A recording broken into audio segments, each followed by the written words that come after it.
आर्द्रां पुष्करणीं पुष्टिं सुवर्णां हेममालिनीं सूर्यां हिरण्मयीं लक्ष्मीं जातवेदो वमावः आर्द्रां यज्ञरणीं यष्टिं पिङ्गलां पद्ममालिनीं चन्द्रां हिरण्मयीं लक्ष्मीं जातवेदो वमावः तामावह जातवेदो लक्ष्मीर्वरपगामिनीं यस्यां हिरण्यं प्रभूतङ्गावो दास्योश्वान् विन्देदं पुरुषानहं यस्य च प्रयतो भूतजुहयादार्जवन्वहम् श्रियः पञ्चदशर्जं च श्रीकावत्सततं जपेत् महादेव्यै च विद्महे विष्णुपत्नी च धीमहि तन्नो लक्ष्मी प्रचोदयात् ओम अघोरेभ्यो घोरेभ्यो घोर चपट्ल गट्टिगा घोर घोरधरेभ्यः सर्वेभ्यः सर्वशर्वेभ्यो नमस्ते अस्तरुद्ररूपेभ्यः ध्रुवन्ते रागावरणो ध्रुवन्ते वा बृहस्पतिः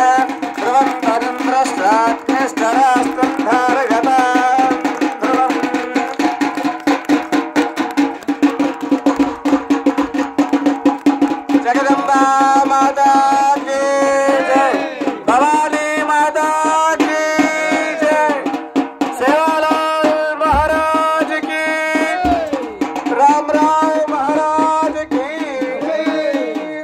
ओम ध्रुवन्ते राजावरणा ध्रुवन्ते वा बृहस्पतिः ध्रुवन्तरिन्द्रश्चाग्निश्चरास्कन्धारयतां ध्रुవం అంటే అమ్మవారు అన్ని కూడళ్ళు తిరిగి వచ్చింది, అన్ని చౌరస్తలు తిరిగి వస్తే ఎక్కడెక్కడ ఏం గాలి ఉందో మనకు తెలియదు కదా.